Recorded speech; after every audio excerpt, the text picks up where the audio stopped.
What's up, guys? Welcome back to the Sports Flame.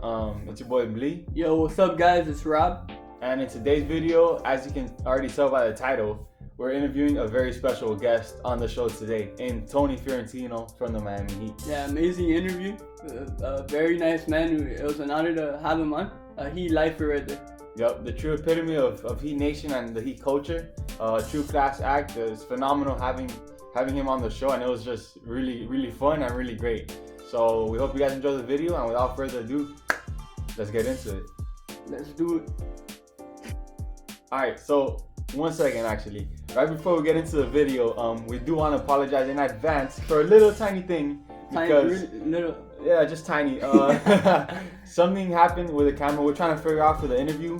So we might not look the best in the camera throughout this video, but we're trying to improve for the next interview, and we're working some things out. So hopefully by the next time we do another interview or video, we'll have things a lot better. So hope you guys still enjoy the video. Hope it doesn't bother you guys too much, and hope you enjoy. Alright, guys. Happy New Year. Happy 2020. Make sure you start the year off with a bang and head to one of 14 locations of Vicky Bakery in the South Florida area. And also, stay tuned, the whole country. Be ready. Hey, nationwide shipping coming soon. Hope y'all have a happy new year. Start the year off right with some croquetica pastelito. Y'all know how we do at Vicky Bakery, so yes, sir. Be sure to check them out, and let's get it. Guess who it is? Woo! What's up, guys? Welcome back to the Sports Flame. It's Rob. It's your boy Blee, and today we got a special guest for you guys on the show. It's former Heat coach and color commentator Tony Fiorentino. Welcome, Coach. How you doing, guys? Doing great. It's great to have you here with us. Yeah, it's an honor to have you. For sure. Heat lifer, Heat legend right there. Yeah, My so pleasure. Of course, thank you. So we got a couple questions we want to talk to you about. Some things around the NBA, a little bit of football as well, and some other questions we have for you. So Sure. without further ado, let's get started. All right, so the first question, how big has the addition of Jimmy Butler been to the organization and the city as a whole, in your opinion? Well, it seems like he's added credibility to the franchise right For off sure. the bat with time, because he's a two-way player, meaning that he can play both ends of the floor, very well respected in the league. He's worked very hard to become an elite player in the NBA. Yep. And I think when he got here, being we're so young, we've got 5 or 6 players, either rookies or in the first 3 or 4 years of their career, Right. go along with veterans. He gave them a lot of confidence in themselves by the way he carries himself, because he seems like he eats, drinks, and sleeps basketball. He loves to work hard, and that filters down to everyone in the organization. That's what the Heat culture is all about. Of course, yep. Heat culture. And we could see it right from training camp, when he went to that 3 a.m. workout, and we saw guys like Myers Leonard follow that. You know, you could just tell it flowed through the entire was team. felt right away. Yeah. Well, the other thing he did when he first came, I noticed this up at training camp and noticed it throughout the preseason and early season, he really didn't shoot a lot. Right. He wanted to learn about his different teammates. Very smart approach, because we know he can score. Of course. So got into passing the basketball and setting up teammates. And then when he had to score, like you saw that early game in Phoenix, he scored 30 at halftime. Yep. Yeah. First half. So we know it's there, and his teammates know it's there. And so he endeared himself to his teammates by making sure that all of them were getting their shots. He showed that he didn't need to score for his ego, that it was all about the team. Yep. And I think it shows, that he's a real team leader. There's a lot of questions back in Minnesota and Chicago where they're questioning his leadership a little bit, but I think he answered those questions here in Miami already. Well, his interpretation of that is, I want to be with people who work hard. Right. If his perception was guys weren't working hard, then that caused some friction, I guess. Gotcha. Reading the newspaper articles and what have you. But that's all in the past. None of that matters anymore. It's what happens going forward. Of course. Now, I have a question now. What are your thoughts about the growth of Bam Adebayo this season? Well, Ben's in the perfect situation because he's got the perfect character and demeanor to be in a program like the Heat's. I know John Calipari, the coach of Kentucky, raved to the coaches in Miami and Pat Riley about his work ethic and the upside that he had. And they trusted his evaluation of Bam. And look how far Bam has come. He was the 14th pick in the draft 3 years ago. This is his third year. He's doing things now with the ball that he couldn't do last year. So you can see all the work he's done in the offseason. And you can see the philosophy of Coach Spoelstra with a guy like Bam, a guy like Olynyk. He allows his big people to rebound the ball and push it out into the open court. They do that in practice a lot. And you can tell that he's gotten better at it. In fact, when he's in the game, which is a lot of the time, he runs the offense through him. Yeah, definitely. So you can see the growth and the trust that the coaches and his teammates have in him. Of course. It's been huge to see, like, even dribbling up the court, like, having the ball in his hands, he's able to do so much with it now than compared to when he was a rookie. So he's definitely grown a lot in that aspect. They said when he came that they were going to work on his inside moves and footwork. Right. And become a good offensive player near the basket and then go further out as he gets more comfortable scoring inside. You know, last night he did that beautiful reverse layup early in the game in traffic. Yep. He couldn't do that last year. But all that hard work, you know, we had the Heat camp at the arena this year, 2 weeks, the Miami Heat basketball camp. And I was in that arena, the week before, and he was working out with the coaches. People do not see what goes on behind the scenes. And I said for years when I was on TV as the broadcaster, the Heat has arguably the best teaching staff in the NBA. They identify what each guy needs to work on. They sit down with him and they tell him this is what we're going to do. And they accept it, they trust it, they work on it. Look how much better they become. Wow, definitely. How impressed are you with the rookie trio of Hero, Nunn, and Silva? Well, Hero, again, Coach Calipari at Kentucky recommended him to the Heat, saying that if you love Bam and his work ethic, you're really going to be involved with Heroes. And that's exactly what he is. He's a gym rat. He works hard. He's got the size. Wow. And he's got the gumption. You know, for a rookie, sometimes you worry about not what's going to happen positively, but you worry about what's going to happen if I miss the shot. I don't think that ever enters in Hero's head. Yeah, he's not scared. You know, he takes some really difficult shots. Sometimes some ill-advised shots, but that's okay. Yeah. Because there are more times than not, he's aggressive, he's assertive, he takes shots that maybe other people won't take in certain situations, and he buries them. Yeah. And so you gotta really like his approach to the game and the fact that he's got a lot of confidence in himself. Yep, yeah, and even late in the games, he's hit a couple shots late in the game to put us up or tie the game. So that's been really impressive to see. Yeah, he doesn't worry about missing the shot. Yeah. Got Kendrick Nunn. I got to meet both of these guys during the summer when they came to, and they were guests at the Heat camp. Kendrick Nunn was someone that I bonded with right away. He's from a very good high school in Chicago, Simeon High School, who's had great players come out and came through there. And I coached at Mount Vernon High School in New York. We've had 9 guys playing in the NBA. Wow. So, and when I mentioned that to him, he said, I know about Mount Vernon. So there was a bond right away. And what I liked about him was he was confident, but yet humble. He's playing with a chip on his shoulder. He wasn't drafted.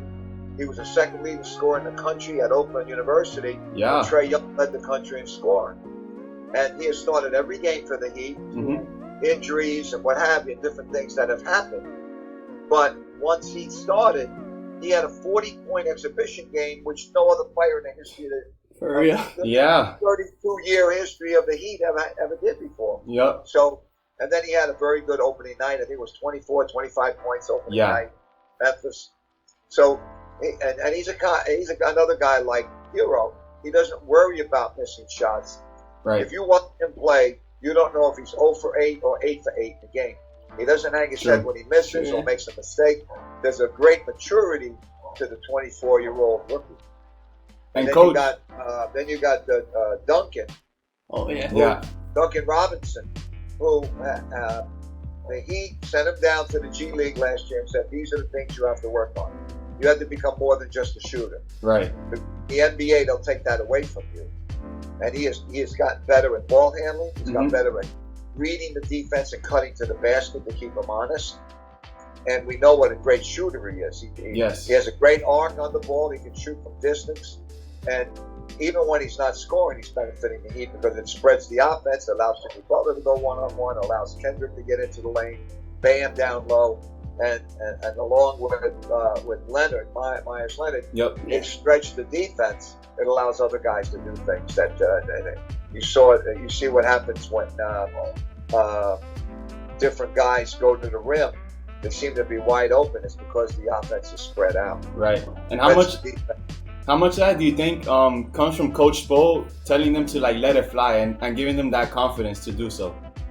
Yeah, that's where it comes a lot from there, because some coaches will say things to players, but then hold them back a little bit inadvertently, without even trying, without meaning to. Right. Where remember in the past when he'd have had great shooters, and the guy had 13, 14 threes in the game, and they asked Coach Spoelstra, what do you think of that? Wayne Ellington, as an example. Yeah. He had like 14 or 15 threes in the game, and they asked Spoelstra after the game, what do you think? He goes, I want him to get 20. Oh, wow. I played at small schools in New York. I wish my coach would have told me that. He wouldn't have had to say it twice. Yeah, I think it's great that he shows that ultimate confidence in his players, which I think goes a long way, definitely. And then you also see the development of Derrick Jones Jr. Yeah. Yep. He's not just a guy that jumps and flies through the air. Again, yeah, they work a lot on reading defenses and playing off each other. There's a lot of balance in their offense. His three-point shooting faltered a little bit, but then last night he made a couple of threes, not worrying about missing them. We know he can take people off the dribble, and that's not even talking about the defensive end where he can guard anybody, point guard through probably power forward.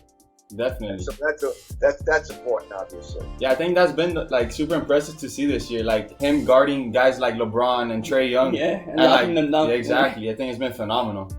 Well, if you put him on the court with Bam and with Derrick Jones Jr., you got Bam, and you put Justice Winslow on the floor. Right. You got three guys who can get out and guard people. We know Bam, one of the things he does well is he can get on the perimeter and guard those guards. Yeah. He started on Westbrook defensively when we played Houston. Unbelievable. He knocked him down. 6'9", 6'10" guy starting on the Westbrook. Yep. So it shows you his versatility. So when those three guys are in the game, or toward the end of the game, maybe you don't have the best offensive five out there, but you got guys who can get stops. Right. Awesome. So it's pretty cool. Yep. I wanna talk about one of my favorite guys. He's always been underrated. Is Goran Dragic. I want to get your thoughts on his Sixth Man of the Year season going on right now. I love Goran. I remember when we got him in a trade, and Eric Reed asked me on here, "What do you think?" I said, "I love this pick because when we played Phoenix, the one thing I loved about him was he's so tough. Yeah, he's a tough man. He takes hits. He's not afraid. He gets in there. He puts his nose in there. He can shoot the ball, obviously. Yeah, for sure. He's got a lot of confidence. He's got the experience. Yeah. With playing in the World Cup and winning the championship a couple of summers ago, being MVP. Yeah, for Slovenia. You just love the guy. If you met him and you knew him like I do, I get to talk to him and we have a good relationship. Right. He's humble, but he knows how tough he is. He knows he's a leader, and it's another guy like Jimmy Butler that the rest of the young guys can lean on and follow. When the going gets tough. Right. I love the Dragon. Yeah, for sure. All right. The next question we want to start with is: aside from the Heat, what other team has surprised you the most this season? That's a good question. Probably Dallas a little bit. Dallas has really done well. He's an MVP candidate. Yeah. Guy's almost a triple-double every night. For sure. When the Heat played in Dallas, he got hurt first few minutes of the game. Yeah. That's right, yeah. He wound up winning in overtime. So I'm looking forward to seeing Dallas when they come to Miami to see him up front in person. He can really play, obviously. It's amazing to me that he left. I think he's from same place that the Dragons from. Yeah, Slovenia. right? And he went to Spain, I believe, at 13 years old to play That's basketball. incredible. Can you imagine? You're in like 7th grade, and you're gonna leave home and go to another country and play basketball. Wow. So that's what he did. So Dallas, I think, is surprising people. Definitely. Probably, I'm trying to think of the West. That would probably be the biggest surprise to me, other than the Heat. Yeah. To me, it's not surprising to me what the Heat's doing. Yeah. Because the Heat's goal going into the season was to have home court advantage in the first round, and that means you got to be one of the top 4 seeds. But the way they were being projected before the season by the media, whatever media time, they had many of them had the Heat going 6th, 7th, or 8th. Some people questioning whether they make the playoffs. Yeah, I don't remember reading anywhere that they had them top 4. Exactly. Yep. So they are surprising a lot of people. And what's great about the Heat is that they are developing young players while they win on a very high level. So it's pretty cool. Yeah, things are looking bright now and in the future for sure, which has been phenomenal. Yes. All right, so another question. All right, Coach. So what's your all-time starting lineup in NBA history? Like any NBA players? Like, that's a good question. You mean overall ever? Yeah, ever, all time. I wrote an article for a magazine about 7-8 years ago, and I made up the first 6 teams by position. Like who's the best point guard of all time? Well, Magic. Okay. I had Magic. I mean, I'll tell you what though, if you put Magic down next to his stats next to Oscar Robertson's. Yeah. Well, pretty close. Definitely. So I had Magic. The 2 guard obviously is Michael Jordan. Definitely. At that time when I did it, the small forward was Larry Bird. Okay. You'd have to go with LeBron. Yeah. King James. LeBron is the small forward. The power forward.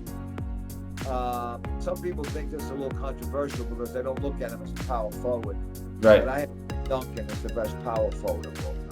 Incredible player. Got 5 rings, MVP. I mean, it's unbelievable the career that he's had. Yep. One of the best dynasties in NBA history for sure. And then the center spot, that's interesting. A lot of ways you can go with that. Yeah. Do you go with the greatest winner of all time and Bill Russell? Yep. Do you go with the leading scorer of all time and Kareem Abdul-Jabbar? Shaq's in the mix. Yeah. To me, when I talk to some of the veterans that played in that era, I put Will Chamberlain. Wow, okay. Will Chamberlain as the first team all center. Yeah, one of the greatest scorers of all time. Yeah, there are a lot of Bill Russell fans, and you can make a good case for Kareem with all the championships and MVPs, 38,500 points, 20 years in the NBA. Won a championship in Milwaukee. Was a great high school player. Won 3 championships in a row at UCLA. Wow. It's a win. It's all subjective. That's the beauty of sports, right? Everyone has their own opinion, and that's why we're able to talk about all of this. That's right. So that's a great question. All right, Coach. So now we're gonna ask you some questions on a little segment we have on our channel that we want to start. Yeah, first time ever. Yeah, it's called Qual. So we're gonna ask you like some random question on which do you prefer from both sides. Okay. All right. So Rob's gonna ask you. All right. My first one. Adam Sandler or Will Ferrell? Will Ferrell. Will Ferrell. Okay. Yeah, Buddy the Elf. Do you have a preference as to why or not really? No, I like them both, but I like Will Ferrell a little better. I think he's funnier. Yeah, nice. Okay. All right. So the second one we're gonna ask you. Do you like pastelitos or croquetas more? Which one has coconut in it? Pastelitos. That's the one I want. Nice. You gotta come out to Vicky Bakery and get some pastelitos. I was traveling all the time. Jose Pineda was trying to educate me on Spanish words and terms. Nice. The lavos. Yeah, lavos. Yeah. another Heat original. Jose. Yeah. Yeah. For sure. In play-by-play radio. Yeah, definitely. Let me ask you, are you a big fan of cafecito or no? I'm not sure what that is. What is that? Cuban coffee. Oh yeah, I love Cuba. Well, I always joke that if you give me, sometimes I'll go somewhere and they'll offer me a little Cuban coffee, and I said it's 10 o'clock in the morning. I don't want it to keep me up tonight. That's something strong. Yeah, it's strong. It's like espresso, right? Yeah, it's like definitely. Espresso. Yeah. Yeah, I like that once in a while. Nice. Yeah, I guess I didn't learn a lot from Jose. I didn't know I could tell you what that was. All right, Coach. So in your opinion, what's been your greatest moment as a Heat commentator? Well, there's been a lot. Yeah, definitely. Eric Reed and I got to announce Dwayne Wade's first game as a rookie. Mm-hmm. Pros in Philadelphia against Allen Iverson. Wow. That was incredible. And another one of my favorites would be in the top 3 or 4 is, I'm from New York. And the New York crowd is very passionate. Yep, definitely. You remember that one time in the Garden where it was a tie game and Dwayne held the ball to the last second and made a long jump shot and won the game. Yep. And I said on the air, how do you quiet 20,000 New Yorkers? Well, that was one way. Wade J at the buzzer. That's how you know. He ran down the other end. He's going like this. A lot of celebrities sitting down there, and everyone going like this. He goes, basket's good. Wade quiet at 20,000 New Yorkers. So that's another one of my favorite moments with Dwayne Wade. And then some of the games when he played with LeBron, he had a great game in Cleveland where he scored in 40s and LeBron did. They were going back and forth against each other like the old rivalry game when the old rivalry between Dominique Wilkins and Larry Bird. They had a game like that where one guy had 50, the other guy had 40 something like that. So that was similar to that. It was great. It was just a lot of fun to announce Dwayne Wade's games because you run out of adjectives. What else are you going to say? So for real. Whenever I ran out of adjectives, yeah, baby, that worked. Oh man.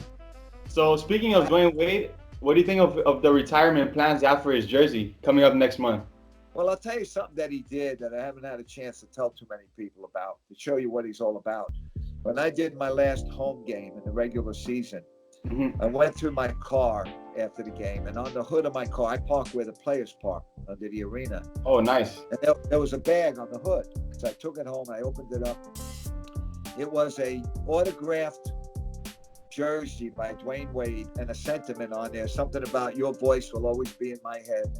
Wow. There was a card there. There was a card there with Gabrielle Union would have wrote a sentiment. He wrote another sentiment and he left me a gift certificate to a local hotel, upscale hotel. So that's kind of what Dwayne Wade's all about. He's such a great guy off the court. Along with that's why people love him so much. He was a winner, he was a champion, but he always carried himself with class. Definitely. I think, with the weekend coming up, the 3-day weekend that's going to be in February, his legacy and his popularity just keeps getting bigger and bigger. Yeah. And when you talk to people who've lived there their whole life, I'm a transplant in New York. I came there when the Heat started in 1998. Yep. If you talk to people that have been here their whole life, they never would have guessed that a basketball player could reach the height of popularity of a Dan Marino. Yeah. It's crazy. Who got them to the Super Bowl and things of that nature. You know, and got them. He was such one of the greatest quarterbacks of all time. This is a football crazy area, and here you got a basketball player in Dwayne Wade rising up to that same level. So that's an amazing story. Yep, definitely. All right, Coach. So we have one last question for you to finish off the recording. Okay. And it's a little bit away from basketball. It's actually dealing with football because we're in the playoffs now. Okay. So who do you have winning the Super Bowl?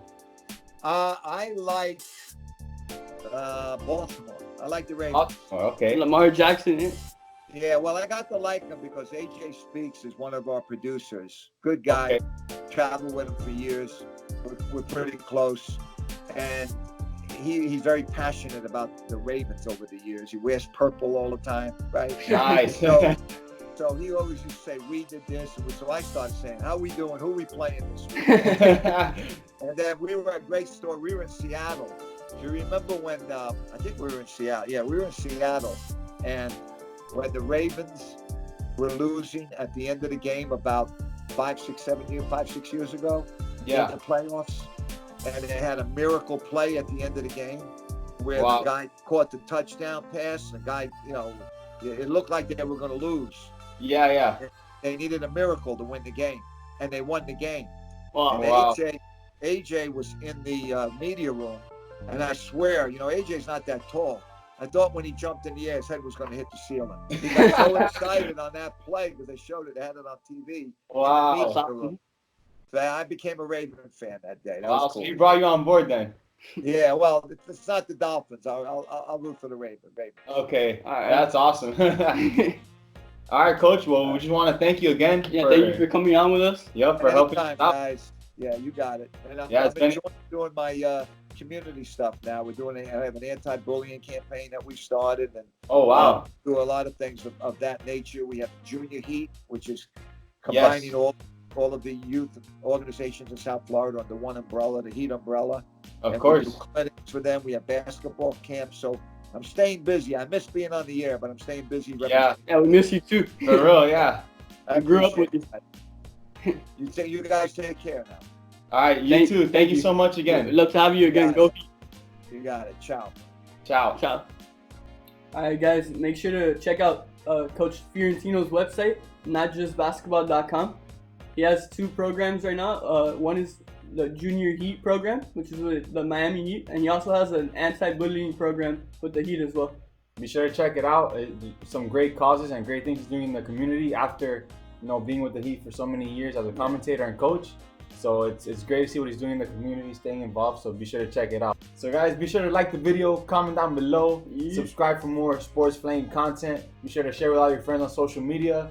Y'all know what to do at this point, so I trust y'all. Heat Nation, enjoy the video and share it with the rest of Heat Nation. Y'all already know, man. The legend, Tony Fiorentino. The coach, man. It was awesome having you in here, and I hope you guys really enjoyed this video. So catch you on the next one. Peace out. Rob. It's your boy Blee.